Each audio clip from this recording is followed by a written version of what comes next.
उत्तराखंड के चमोली में जारी है मिशन जिंदगी। माड़ा गांव में एवलांच में फंसे 5 मजदूरों की तलाश, 4 की मौत। सीएम धामी ने कहा कि पीएमओ हमारे लगातार संपर्क में है और सभी को जल्दी बचा लिया जाए। सेना, आईटीबीपी, बीआरओ, एसडीआरएफ और एनडीआरएफ की टीम रेस्क्यू ऑपरेशन चला रही है। मौसम की चुनौती के चलते हेली सेवाओं में बाधा। घटना पर नजर, राज्य सरकार अलर्ट पर है। मुख्यमंत्री पुष्कर सिंह धामी मौके पर पहुंचे, सर्वेक्षण किया। चमोली रेस्क्यू पर केंद्र सरकार भी अलर्ट पर है। गृहमंत्री अमित शाह ने मुख्यमंत्री धामी को हर संभव मदद का भरोसा दिया।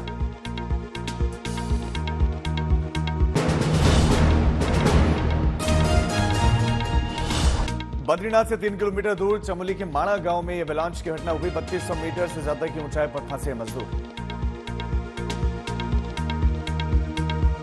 चमोली पुलिस ने जारी की हिमस्खलन में फंसे 55 श्रमिकों के नामों की सूची। राज्य सरकार के मुताबिक 47 श्रमिकों को रेस्क्यू किया गया।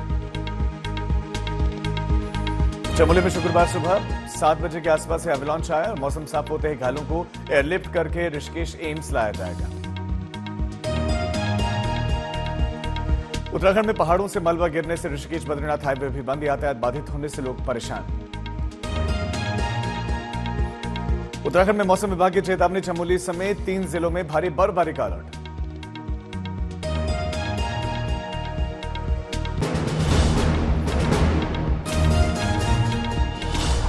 आज से 3 दिनों के गुजरात के दौरे पर रहेंगे प्रधानमंत्री मोदी। जामनगर में रिलायंस फाउंडेशन के पशु बचाव केंद्र बनतारा जाएंगे। पीएम राष्ट्रीय वन्यजीव बोर्ड की बैठक भी उसकी भी अध्यक्षता करेंगे और जूनागढ़ में कार्यक्रम। पीएम जंगल सफारी का भी आनंद लेंगे। गिर राष्ट्रीय उद्यान में कार्यक्रम। सोमनाथ मंदिर में दर्शन पूजन करेंगे। पीएम सोमनाथ ट्रस्ट की बैठक में भी पहुंचेंगे, अध्यक्षता करेंगे। आज शाम 7 बजे जामनगर पहुंचेंगे प्रधानमंत्री। 3 मार्च को दोपहर 3 बजे दिल्ली वापसी का कार्यक्रम।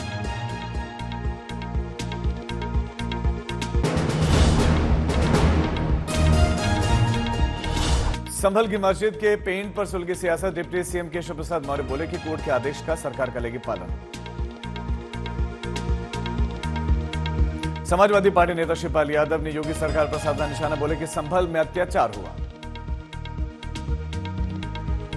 नीतीश सरकार पर तेजस्वी का करारा प्रहार। बोले कि बिहार में पिछले 20 सालों में गरीबी, बेरोजगारी, भ्रष्टाचार, अपराध और पलायन रूपी भयंकर प्रदूषण फैला है। बीजेपी का तेजस्वी पर वार। कहा कि तेजस्वी यादव की मानसिक स्थिति बिगड़ गई। आरजेडी नेता एजाज पटेल ने नीतीश पर साधा निशाना। बोले कि बिहार में अपराधियों का बोलबाला है।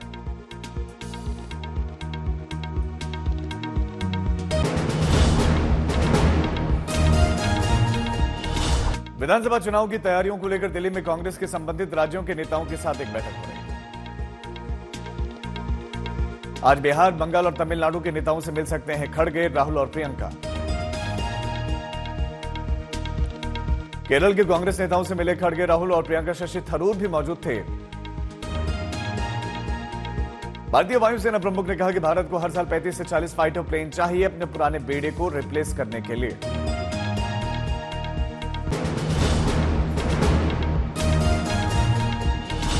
बिहार में जोश और उत्साह के साथ जेडीयू नेता मना रहे हैं मुख्यमंत्री नीतीश का जन्मदिन। जरूरतमंद को बांटा फल और दूध।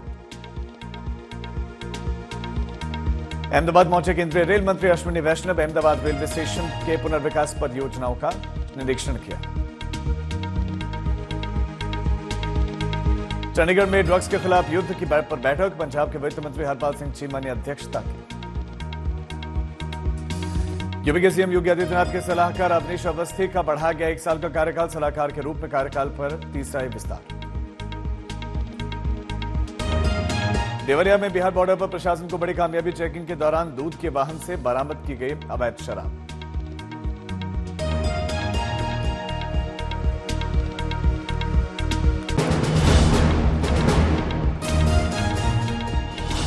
गृह मंत्रालय में मणिपुर पर अमित शाह की अध्यक्षता में बैठक। राज्यपाल अजय भल्ला भी मौजूद रहे।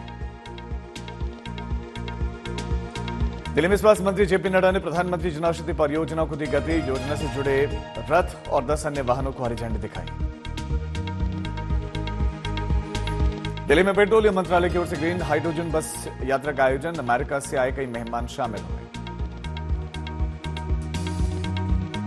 रामनगरी में आस्था का सैलाब उमड़ रहा है। बड़ी संख्या में अयोध्या में भगवान रामलला के दर्शन कर रहे हैं श्रद्धालु। तमिलनाडु के थूथुकुडी में काला हिरण केंद्र का शुभारंभ कलेक्टर एलएम भागवत ने उद्घाटन किया।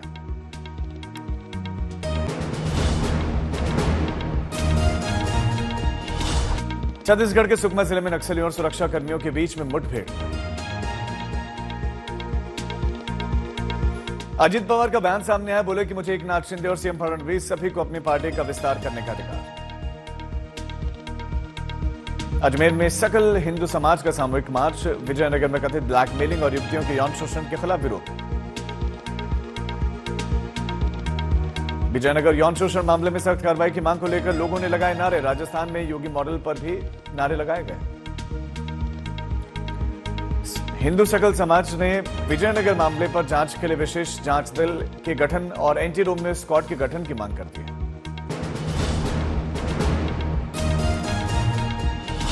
व्हाइट हाउस में डोनाल्ड ट्रंप और जेलेंस्की में तीखी बहस। युद्ध को लेकर दोनों ही नेता एक दूसरे से भिड़े और भड़के। ट्रंप और जेलेंस्की में तीखी बहस हुई। अमेरिका के उपराष्ट्रपति जेडी वेंस ने भी बीच बचाव किया। ट्रंप और जेलेंस्की एक दूसरे पर प्रेस कॉन्फ्रेंस में ही एक आमने सामने आ गए और आरोप लगाए।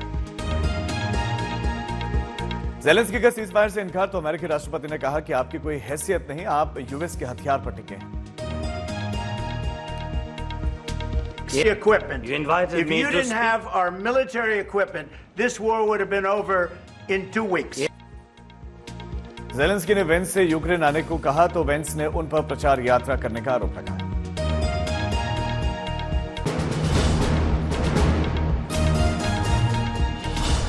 ट्रंप ने जेलेंस्की से कहा कि अभी आपके पास कार्ड नहीं है, आप तीसरे विश्व युद्ध का जुआ खेल रहे हैं।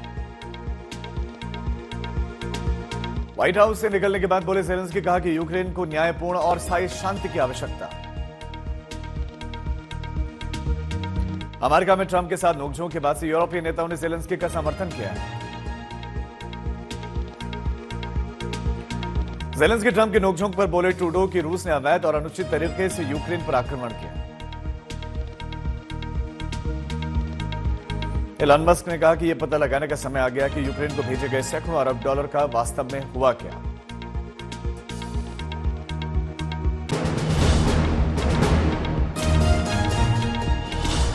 दिल्ली में सीएम रेखा गुप्ता ने लोकसभा स्पीकर ओम बिरला से मुलाकात की। सीएम ने ओम बिरला का मुंह मीठा करवाया। गांधीनगर में राष्ट्रपति द्रौपदी मुर्मू एनएफएसयू सम्मेलन में शामिल हुई। साथ ही सीएम भूपेंद्र पटेल भी मौजूद रहे। राष्ट्रपति ने सभा को संबोधित किया।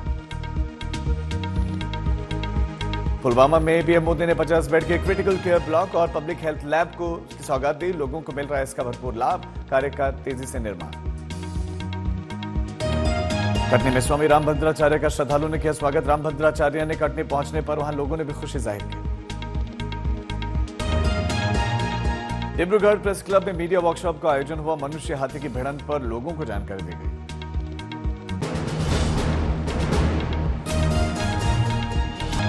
जम्मू कश्मीर के सोनमर्ग में लगातार बर्फबारी के चलते सड़कों पर जमी बर्फ। जनजीवन सामान्य बनाने के लिए सड़कों से हटाई जा रही है बर्फ। जम्मू कश्मीर के डोडा में जबरदस्त बर्फबारी। घर, सड़क समेत पेड़ पौधों पर बर्फ की मोटी चादर जमी दिखी।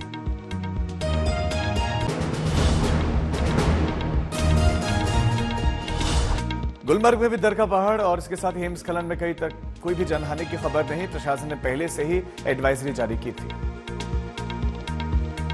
हिमाचल के चंबा में ऊपरी इलाकों में तेज बर्फबारी के साथ ही निचले इलाकों में बारिश का दौर जारी। आम जनजीवन अस्त व्यस्त। सड़कें बंद होने से लोग परेशान। बिजली भी गुल। डोडा के डेसा इलाके में जबरदस्त बर्फबारी की वजह से लोगों के गिरे मकान किसी के हताहत होने की खबर नहीं है। जम्मू कश्मीर के सोनमर्ग में लगातार बर्फबारी से सड़कों पर जमी बर्फ। जनजीवन को सामान्य बनाने के लिए सड़कों से हटाई जा रही है। गंगोत्री हाईवे डबरानी के एवलांच और मलबा आने के चलते मार्ग पूरी तरह से बंद। पुलिस ने लोगों से अनावश्यक यात्रा टालने की अपील की। गुलमर्ग में हिमस्खलन, पहाड़ों से बर्फ फिसल कर नीचे आई। डरावना मंजर कैमरे में आया।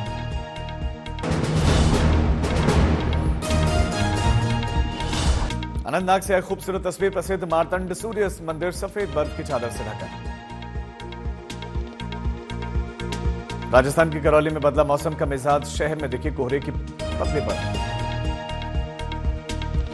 हिसार में ओले गिरने से किसानों की बड़ी परेशानी, गेहूं की फसल को इससे नुकसान।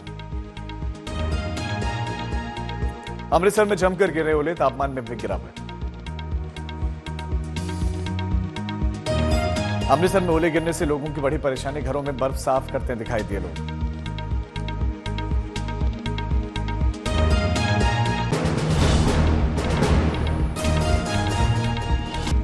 सीतामढ़ी में किन्नरों का थाने पर प्रदर्शन, वर्चस्व को लेकर विवाद के बाद मचा बवाल। देश के कई राज्यों में सीतामढ़ी पहुंचा सैकड़ों किन्नरों का जत्था भी।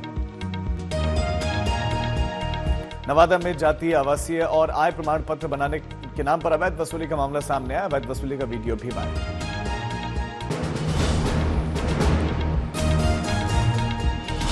सिद्धार्थ मल्होत्रा और कियारा आडवाणी जल्द ही बनने वाले हैं पेरेंट्स, सोशल मीडिया प्लेटफॉर्म पर दी जानकारी। कंगना रनौत और जावेद अख्तर के बीच में खत्म हुआ 5 साल से चल रहा मानहानि का केस। कंगना की माफी मांगने के बाद केस को खत्म करने पर भरी हामी। स्टेज 3 ब्रेस्ट कैंसर से जूझ रहे हैं अभिनेत्री Hina Khan, social media platform पर वर्कआउट की तस्वीरें शेयर की। 500 करोड़ के क्लब में शामिल हुई film Chhaava, world wide 563 crore से ज्यादा का कलेक्शन।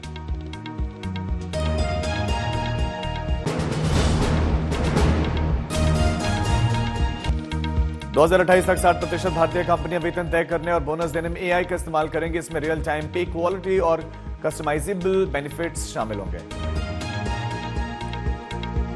वित्त मंत्री निर्मला सीतारमण ने WTO को कमजोर होने की बात को कहते हुए द्विपक्षीय व्यापार समझौते पर फोकस करने की बात कही। यूके, यूएस, EU के साथ नई ट्रेड डील्स पर बातचीत।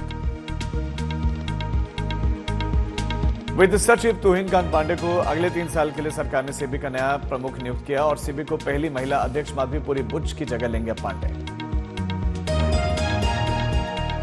सेबी के नए निर्देशों के मुताबिक एसेट मैनेजमेंट कंपनीज को NFO के जरिए जुटाई गई रकम को 30 दिनों में निवेश करना होगा। नियमों के उल्लंघन पर निवेशकों को पूरा पैसा वापस करना होगा।